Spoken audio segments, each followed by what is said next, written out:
Urdu audio books .com پر آپ سن رہے ہیں سیرت سرور عالم صلی اللہ علیہ وآلہ وسلم، جلد دوئم، تالیف مولانا سید ابو العلا مودودی، آواز وجیح احمد صدیقی، پروڈیوسر اظہر نیاز۔ باب 3، حصہ 3۔ ابتدائے عمر سے آپ صلی اللہ علیہ وآلہ وسلم کی غیر معمولی شخصیت کا اظہار۔ گزشتہ اقساط میں حضور صلی اللہ علیہ وسلم کی پیدائش کے وقت سے 10-12 برس کی عمر تک کے جو واقعات بیان کیے گئے ہیں ان سے یہ اچھی طرح واضح ہو جاتا ہے کہ بچپن ہی سے جن لوگوں کو آپ صلی اللہ علیہ وآلہ وسلم سے سابقہ پیش آ رہا تھا ان کے ذہن پر یہ نقش ثبت ہوتا چلا گیا تھا کہ یہ کوئی غیر معمولی شخصیت ہے جو ان کے درمیان پیدا ہوئی ہے۔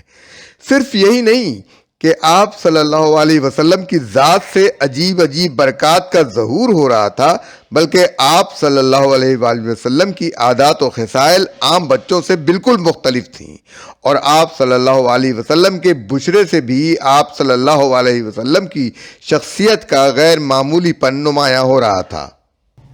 بیہقی اور ابن جریر نے حضرت علی رضی اللہ تعالیٰ عنہ کی روایت نقل کی ہے کہ حضور صلی اللہ علیہ وسلم نے فرمایا، میرے اندر 2 مرتبہ سے زیادہ کبھی ان کاموں سے دلچسپی پیدا نہیں ہوئی جو اہل جاہلیت کیا کرتے تھے، اور دونوں مرتبہ اللہ عز و جل نے مجھے ان سے محفوظ رکھا۔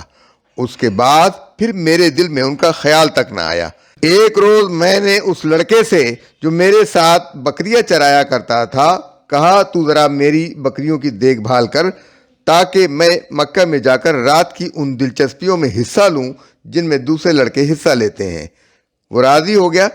چنانچہ میں شہر کی طرف چلا اور میں نے پہلے ہی گھر میں گانے بجانے کی آوازیں سنی۔ میں نے پوچھا، یہ کیا ہو رہا ہے؟ لوگوں نے کہا، فلاں اور فلاں کی شادی ہے۔ میں بیٹھ گیا۔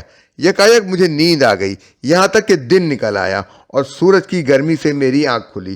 میں واپس گیا تو میرے ساتھی نے حال پوچھا۔ میں نے اسے ماجرا سنا دیا۔ دوسری رات میں نے اپنے ساتھی سے پھر وہی بات کہی اور اس نے مان لی۔ میں مکہ میں داخل ہوا تو وہی گانا بجانا پھر ہو رہا تھا۔ میں یہ تماشا دیکھنے کے لیے بیٹھا ہی تھا کہ پھر سو گیا اور دن نکلنے تک سویا رہا۔ واپس جا کر میں نے اپنے ساتھی کو بتا دیا کہ آج بھی میں کچھ نہ دیکھ سکا۔ اس کے بعد میرے اندر اس طرح کی کسی چیز کی طرف میلان ہی پیدا نہ ہوا۔ ابن سعد نے ام ایمن رضی اللہ تعالی عنہا کی روایت نقل کی ہے کہ بوانا ایک بت تھا جس کی زیارت کے لیے قریش کے لوگ جایا کرتے تھے۔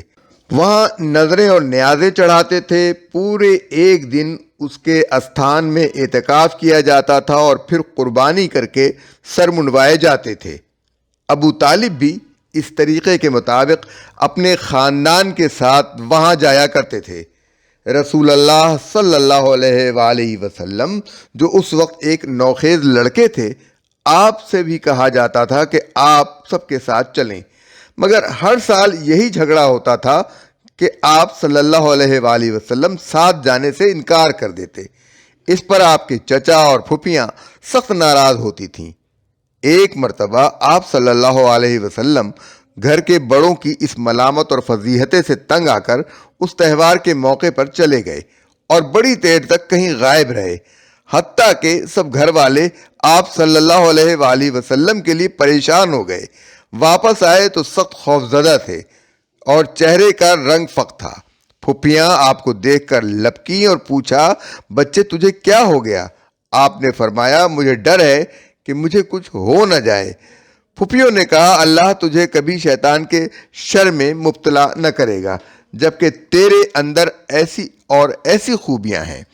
آپ نے کہا، جب کبھی میں اس بت خانے میں کسی بت کی طرف جاتا تھا تو ایسا معلوم ہوتا تھا کہ کوئی گورے رنگ کا لمبا تڑنگا آدمی کھڑا ہے اور کہتا ہے، اے محمد صلی اللہ علیہ وآلہ وسلم، دور رہو، اسے مت چھونا۔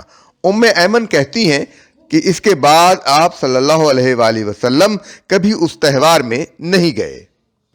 ابن ہشام نے ابن اسحاق کا بیان نقل کیا ہے کہ مکہ میں قبیلہ لہب از دشنوا کی ایک شاخ سے تعلق رکھنے والا ایک ماہر علم قیافہ آیا کرتا تھا، اور جب کبھی وہ آتا قریش کے لوگ اپنے اپنے بچوں کو اس کے پاس لے جاتے تھے تاکہ وہ ان کے قیافے سے ان کے متعلق کچھ بتائے۔ ایک مرتبہ جب وہ آیا تو ابو طالب بھی حضرت صلی اللہ علیہ وآلہ وسلم کو دوسرے بچوں کے ساتھ اس کے پاس لے گئے۔ اس نے آپ صلی اللہ علیہ وآلہ وسلم کو دیکھا اور پھر کسی اور طرف مشغول ہو گیا۔ ادھر سے فارغ ہو کر اس نے کہا، اس لڑکے کو لاؤ جسے ابھی تھوڑی دیر پہلے میں نے دیکھا تھا۔ ابو طالب نے جب دیکھا کہ وہ آپ صلی اللہ علیہ وآلہ وسلم کو دیکھنے کے لیے بڑی بےتابی کا اظہار کر رہا ہے تو انہوں نے آپ صلی اللہ علیہ وسلم کو غائب کر دیا۔ اس نے کہا، اسے میرے پاس لاؤ، خدا کی قسم وہ بہت بڑا آدمی بننے والا ہے۔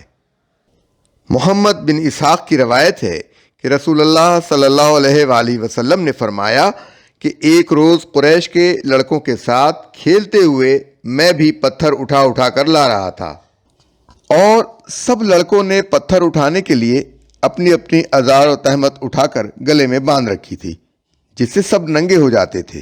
میں نے جو ایسا کیا تو یکایک مجھ پر ایک زور کا گھونسا پڑا اور مجھ سے کسی نے کہا، اپنی ازار باندھو۔ چنانچہ میں نے اپنی ازار باندھ لی۔ اس طرح لڑکپن ہی میں آپ کو عریانی سے روک دیا گیا۔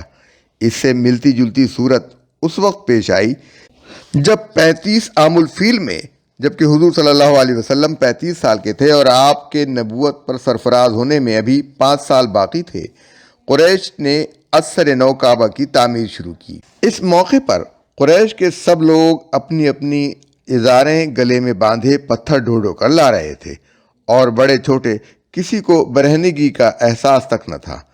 حضرت عباس رضی اللہ عنہ نے حضور صلی اللہ علیہ وسلم سے کہا، آپ بھی ایسا کریں، مگر آپ صلی اللہ علیہ وسلم نے ایسا کیا ہی تھا کہ آپ بے ہوش ہو کر زمین پر گر پڑے اور نظریں آسمان پر جم گئیں۔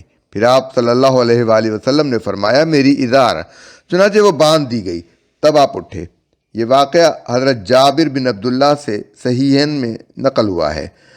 عبد الرزاق طبرانی اور حاکم نے ابو الطفیل سے روایت نقل کی ہے کہ غیب سے آواز آئی، اے محمد اپنا ستر چھپاؤ، مگر کسی روایت سے یہ ثابت نہیں ہوتا کہ حضور صلی اللہ علیہ وسلم اس وقت بالکل برہنہ ہو گئے تھے۔ قبل اس کے کہ ازار برہنگی کی حد تک پہنچتی، بے ہوشی آپ پر طاری ہو گئی۔ بت پرستی سے نفرت۔ بچپن ہی سے آپ کو شرک و بت پرستی اور اس کے تمام مظاہر و لوازم سے سخت نفرت تھی، اور قبل نبوت کی زندگی میں آپ صلی اللہ علیہ وآلہ وسلم کا دامن کبھی اس کے غبار تک سے آلودہ نہیں ہوا۔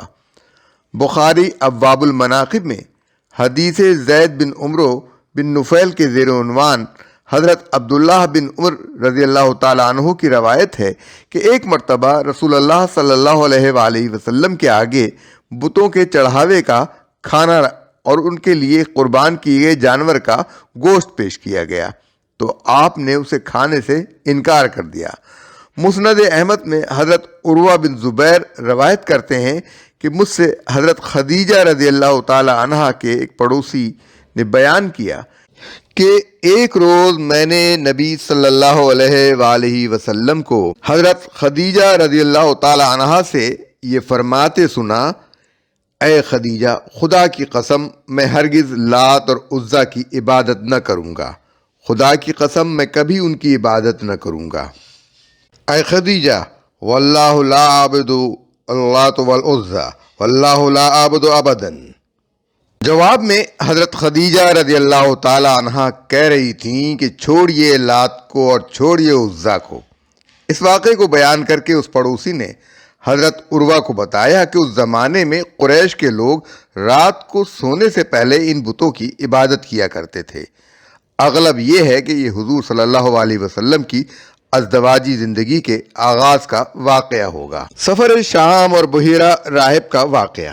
ایک مرتبہ ابو طالب ایک تجارتی قافلے کے ساتھ شام جانے لگے۔ رسول اللہ صلی اللہ علیہ وآلہ وسلم کی عمر اس وقت 12 سال تھی۔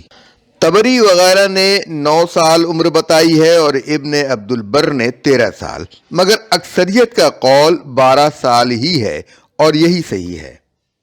جب ابو طالب چلنے لگے تو حضور صلی اللہ علیہ وسلم ان سے لپٹ گئے، اور ابن سعد کی روایت کے مطابق آپ صلی اللہ علیہ وسلم نے ان سے کہا، چچا جان، آپ مجھے کس پر چھوڑے جا رہے ہیں؟ نہ میری ماں ہے نہ باپ جو میری دیکھ بھال کرے۔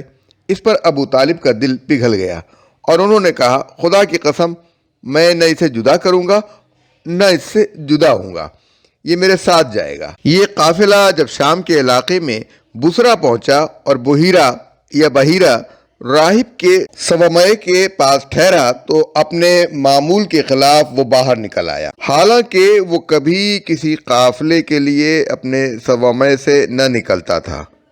اس نے اس سارے قافلے کے لیے کھانا پکوایا اور دعوت دی کہ سب لوگ کھانے کے لیے آئیں، کوئی پیچھے نہ رہے۔ دعوت کے وقت سب قافلے والے گئے، مگر حضور صلی اللہ علیہ وسلم کو آپ کی کمسنی کے باعث اپنے پڑاؤ میں چھوڑ گئے۔ بحیرہ نے کہا، کیا سب لوگ آ گئے ہیں؟ لوگوں نے کہا، بس ایک کمسن لڑکا ہے جسے ہم اپنے سامان کے ساتھ پڑاؤ میں چھوڑ آئے ہیں۔ اس نے کہا، نہیں، اسے بھی بلاؤ۔ قریش میں سے ایک آدمی نے کہا، لات اور عزا کی قسم، یہ ہمارے لیے بری بات ہوگی کہ محمد ہمارے ساتھ کھانے میں شریک نہ ہو۔ چنانچہ وہ گیا اور آپ کو لے آیا۔ آپ صلی اللہ علیہ وآلہ وسلم کے آنے کے بعد بحیرہ آپ کو بڑے غور سے دیکھتا رہا اور آپ کے بشرے کا جائزہ لیتا رہا۔ کھانے کے بعد وہ آپ کے پاس آیا اور کہا، میاں لڑکے، میں تم کو لات اور عزا کی قسم دے کر کہتا ہوں، جو کچھ میں پوچھوں اس کا جواب دو۔ حضور صلی اللہ علیہ وسلم نے فرمایا، مجھے لات و عزا کی قسم نہ دو، میں ان سے بڑھ کر کسی چیز سے بغض نہیں رکھتا۔ اس نے کہا، اچھا تو اللہ کے واسطے مجھے ان باتوں کا جواب دو جو میں پوچھوں۔ آپ نے فرمایا، جو چاہو پوچھو۔ اس کے بعد اس نے آپ صلی اللہ علیہ وسلم کے حالات، آپ کی نیند، آپ کی حیت اور دوسرے امور کے متعلق دریافت کیا اور آپ جواب دیتے رہے۔ پھر وہ آپ کے گرد پھر کر آپ کے جثے کا جائزہ لیتا رہا۔ اس کے بعد ابو طالب سے اس نے پوچھا، یہ آپ کا کون ہے؟ انہوں نے کہا، میرا بیٹا ہے۔ بحیرہ نے کہا، اس لڑکے کا باپ زندہ نہیں ہو سکتا۔ ابو طالب نے کہا، یہ میرا بھتیجا ہے۔ اس نے کہا، اس کے باپ کو کیا ہوا؟ ابو طالب نے جواب دیا، یہ ابھی بطن مادر میں تھا کہ اس کے باپ کا انتقال ہو گیا۔ اس نے کہا، تم نے سچ کہا۔ پھر بحیرہ نے کہا، اپنے بھتیجے کو اپنے وطن واپس لے جاؤ اور یہودیوں سے اس کو بچاؤ۔ واللہ اگر انہوں نے اس کو دیکھ کر وہ باتیں پہچان لیں جو میں نے پہچانی ہیں تو وہ اس کے ساتھ کوئی شرارت کریں گے، کیونکہ تمہارا یہ بھتیجا بڑی عظیم شخصیت کا مالک ہے۔ چنانچہ ابو طالب نے جلدی جلدی اپنا تجارتی کام انجام دیا اور آپ صلی اللہ علیہ وسلم کو لے کر واپس چلے گئے۔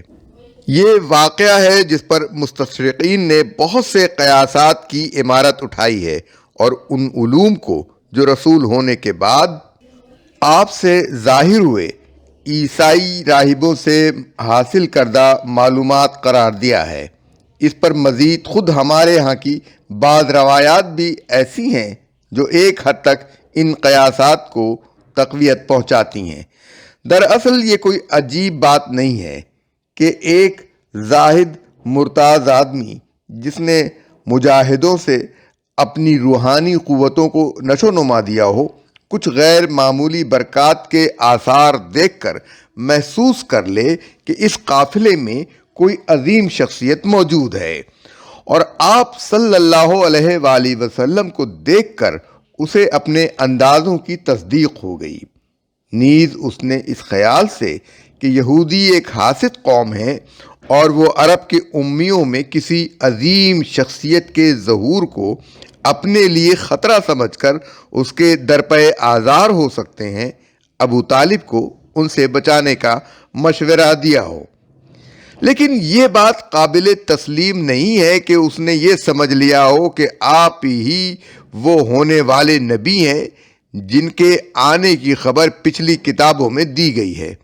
کیونکہ پیشنگوئیوں سے یہ تو ضرور معلوم تھا کہ ایک نبی آنے والے ہیں اور ان کا نام محمد ہوگا، لیکن تعین کے ساتھ یہ معلوم کر لینا ممکن نہ تھا کہ حضور صلی اللہ علیہ وسلم ہی وہ نبی ہیں۔ اس سلسلے میں جو روایات ہمارے محدثین اور اہل سیر نے نقل کی ہیں ان پر ہم ایک مجموعی نگاہ ڈالتے ہیں۔ ترمذی، بہیقی فی الدلائل، ابن عساکر، حاکم، ابو نعیم، ابو بکر الخرائطی اور ابن ابی شیبہ نے حضرت ابو موسیٰ اشعری رضی اللہ تعالیٰ عنہ سے یہ روایت نقل کی ہے کہ بحیرہ نے حضور صلی اللہ علیہ وآلہ وسلم کا ہاتھ پکڑ کر کہا، یہ سید المرسلین ہیں، یہ سید العالمین ہیں، ان کو اللہ ان قریب رحمت للعالمین بنا کر مبعوث فرمانے والا ہے۔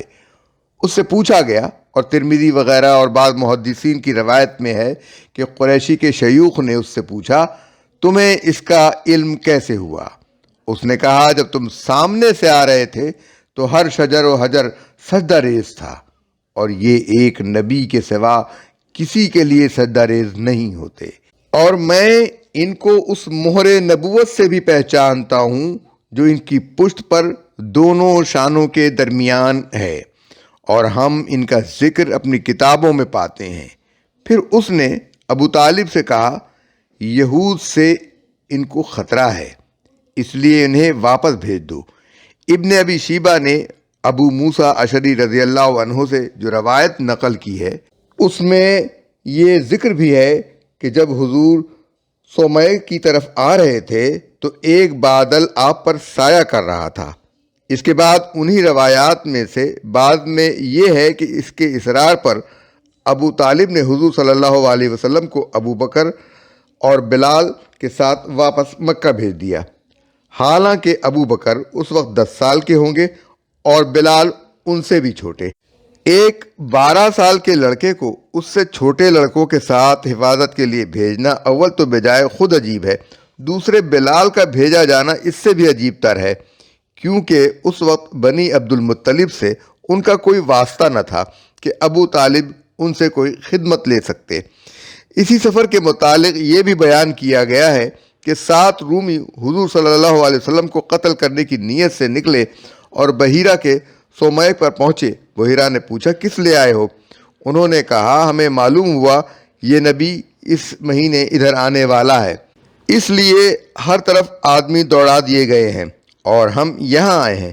بحیرہ نے کہا، تمہارا کیا خیال ہے؟ جس کام کے کرنے کا اللہ نے فیصلہ کر لیا ہو اسے کوئی شخص روک سکتا ہے؟ انہوں نے کہا، نہیں۔ اس کے بعد وہ اپنے ارادے سے باز آ گئے۔ اس کے معنی یہ ہے کہ ابھی حضور صلی اللہ علیہ وسلم 12 برس ہی کے تھے کہ آپ کو خود بھی اور قریش کے لوگوں کو بھی اور روم تک کے ارباب اقتدار کو بھی یہ معلوم ہو چکا تھا کہ آپ صلی اللہ علیہ وآلہ وسلم نبی ہونے والے ہیں۔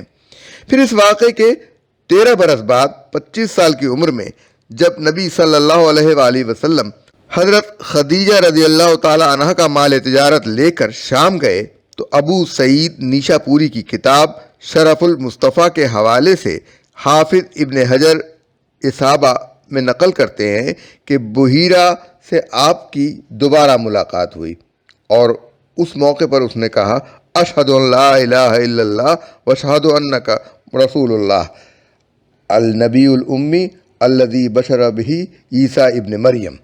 میں شہادت دیتا ہوں کہ اللہ کے سوا کوئی معبود نہیں اور آپ اللہ کے رسول ہیں، وہ نبی امی جن کی بشارت عیسیٰ ابن مریم نے دی تھی۔ اس بنا پر ابن مندہ اور ابو نعیم نے بحیرہ کو صحابہ میں شمار کیا ہے، اور حافظ ذہبی نے تجرید الصحابہ میں لکھا ہے کہ وہ آپ کی بعثت سے پہلے آپ پر ایمان لایا تھا۔ اسی دوسرے سفر شام کے سلسلے میں یہ بھی بیان کیا گیا ہے کہ بصرہ میں حضور صلی اللہ علیہ وسلم ایک درخت کے نیچے ٹھہرے جو نستورہ راہب کے سومے کے پاس تھا۔ نستورہ باہر نکل کر آیا اور اس نے حضرت خدیجہ رضی اللہ تعالی عنہ کے غلام میسرہ سے، جو حضور صلی اللہ علیہ وسلم کے ساتھ تھا، دریافت کیا کہ اس درخت کے نیچے کون ٹھہرا ہے؟ اس نے کہا، قریش اہل حرم میں سے ایک شخص۔